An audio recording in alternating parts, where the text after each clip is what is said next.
Apa sih alasannya menyekolahkan anaknya di sekolah Katolik begitu?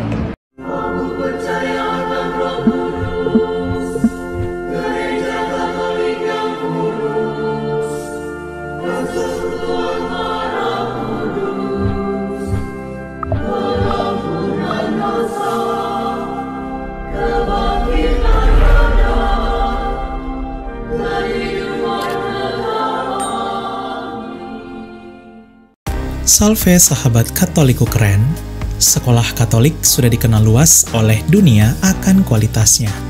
Menurut data dari Annuarium Statisticum Ecclesiae 2022, gereja Katolik di seluruh dunia telah memiliki 74.322 TK Katolik, 102.189 SD Katolik, 50.851 SMP Katolik, 32.600 SMA atau SMK Katolik, dan 1.861 universitas Katolik termasuk perguruan tinggi Katolik non-universitas. Hal ini menjadikan Gereja Katolik sebagai organisasi berbasis keagamaan penyedia pelayanan pendidikan terbesar sedunia. Di sisi lain, para murid maupun mahasiswa-mahasiswi yang bersekolah di sekolah Katolik ini tak semuanya beragama Katolik. Bahkan tak sedikit di antaranya justru mayoritas non-Katolik. SMP Katolik Santo Yusuf salah satunya. Ini merupakan salah satu SMP Katolik terkenal di Kabupaten Mojokerto, Jawa Timur. Di sini 90% siswanya beragama Islam. Luar biasa ya. Di sisi lain, melansir dari bbc.com, di negara Inggris dan Wales, lebih dari 26.000 anak-anak Muslim bersekolah di sekolah-sekolah Katolik. Kita pun bertanya-tanya, mengapa para orang tua khususnya dari keluarga Muslim menyekolahkan anak-anak mereka di sekolah Katolik? Yuli merupakan salah satu orang tua Muslim yang menyekolahkan anaknya di sekolah Katolik. Dalam wawancara yang dilakukan oleh Yakobis TV pada acara Expo Pendidikan Sekolah Katolik Sekeuskupan Surabaya Oktober 2016, Yuli menceritakan alasan dirinya menyekolahkan anaknya di sekolah Katolik.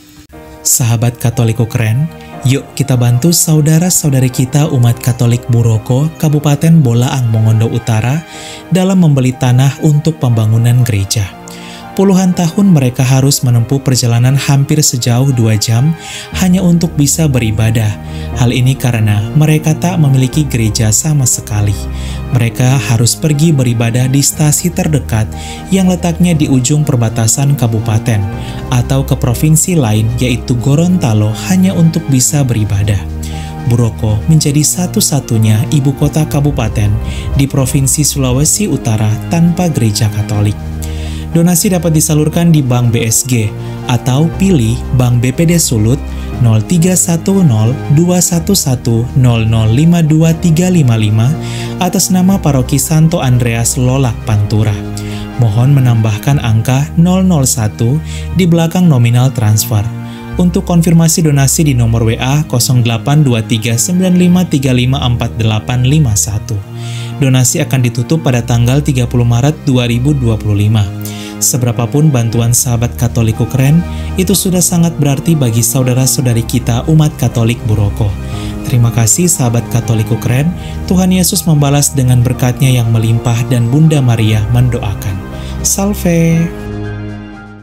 Dalam wawancara tersebut, Yuli mengatakan bahwa sekolah Katolik begitu disiplin sehingga dapat membentuk anaknya menjadi pribadi yang disiplin. Yuli juga mengatakan bahwa anaknya tercinta ketika bersekolah di sekolah Katolik justru lebih toleran. Ya, hal ini karena sekolah Katolik sangat menghargai perbedaan. Apa sih alasannya menyekolahkan anaknya di sekolah Katolik begitu? Bagi saya pendidikan itu adalah yang utama, apalagi anak itu adalah penerus daripada kita ya. Di sekolah Katolik di Madiun sendiri itu kalau menurut kami itu lebih berdisiplin dibanding sekolah-sekolah yang lain. Itu pilihan salah satunya.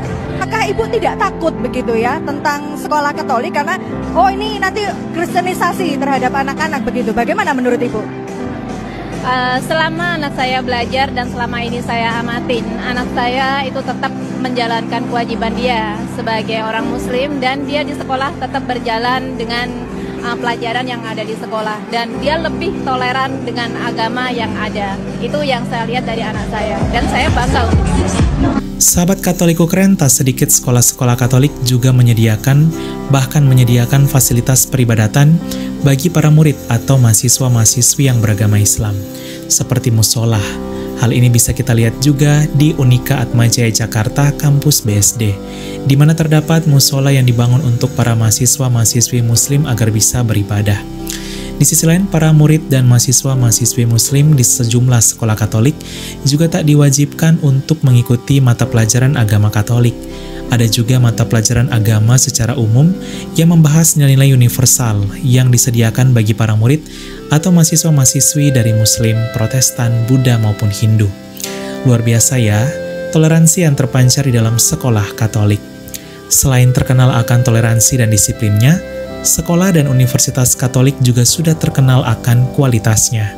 Bahkan menurut QS Asia University Rankings 2025, 3 dari universitas swasta terbaik nasional Indonesia merupakan universitas Katolik, yaitu Universitas Katolik Atmajaya Jakarta yang berada di peringkat 3 terbaik se-Indonesia, disusul oleh Universitas Islam Indonesia dan Universitas Muhammadiyah Yogyakarta. Lalu ada Universitas Katolik Atmajaya Yogyakarta yang berada di peringkat 10 terbaik se-Indonesia, dan Universitas Katolik Parayangan Bandung di peringkat 11 terbaik swasta nasional se-Indonesia. Luar biasa ya, meski umat Katolik Indonesia hanya mencakup hampir 4% dari penduduk dan menjadi minoritas dalam kuantitas, namun mampu memberikan yang terbaik secara kualitas bagi gereja, bangsa, dan negara. Apakah kamu juga lulusan sekolah Katolik? Silakan tulis di kolom komentar ya, apa yang kamu dapatkan saat menuntut ilmu di sekolah Katolik. Katolik kita memang keren, salve! Keluarga kami dibangun dari berbagai bangsa, baik orang tua maupun muda, kaya dan miskin, pria dan wanita, orang yang berdosa maupun yang kudus. Keluarga kami selama berabad-abad telah ada di dunia ini. Dengan rahmat Tuhan, kami membangun rumah sakit dan merawat orang sakit, membangun panti-panti asuhan untuk membantu orang miskin. Kami adalah organisasi berbasis keagamaan terbesar di dunia, memberikan penghiburan bagi mereka yang membutuhkan. Kami mendidik lebih banyak orang dibandingkan organisasi lain. Kamilah yang mengembangkan metode ilmiah dengan pembuktian yang ilmiah juga. Kami mengembangkan sistem pendidikan dunia dan memperjuangkan hak dalam kehidupan setiap manusia maupun juga dalam pernikahan dan keluarga. Banyak kota di dunia diberi nama orang kudus kami menjadi inspirasi atas jalan suci mereka. Dibimbing oleh Roh Kudus, kamilah yang membuat Alkitab dan melestarikan tradisi suci. Roh Kuduslah yang masih terus membimbing kami hingga lebih dari 2000 tahun. Kami adalah Gereja Katolik. Dengan jumlah anggota keluarga lebih dari 1 miliar, memberikan sakramen sebagai pemenuhan hidup iman Kristiani. Selama berabad-abad kami selalu berdoa untukmu dan juga untuk dunia, setiap jam dan setiap hari dalam misa yang kudus. Yesus sendirilah yang mendirikan gereja kami ketika ia mengatakan kepada Petrus, pemimpin gereja Katolik pertama, "Engkau adalah Petrus dan di atas batu karang ini akan kudirikan gerejaku." Selama 2000 tahun kami memiliki garis kepemimpinan yang tak terputus, yang membimbing gereja Katolik untuk mengasihi dunia yang saling melukai di dalam dunia yang dipenuhi kekacauan dan luka. Sungguh meneguhkan jika kami mengetahui bahwa ada yang tetap berada dalam kebenaran sejati yang kuat, yaitu iman Katolik. Cinta kasih yang kekal dari Tuhan dianugerahkan kepada seluruh ciptaannya. Jika Anda jauh dari gereja Katolik, kami mengajak Anda untuk mengunjungi gereja Katolik hari ini karena kami selalu terbuka. Kami adalah keluarga besar yang dipersatukan oleh Yesus Kristus yang adalah Tuhan dan Juru Selamat kami. Kami adalah gereja Katolik, selamat datang kembali ke rumah yang sejati.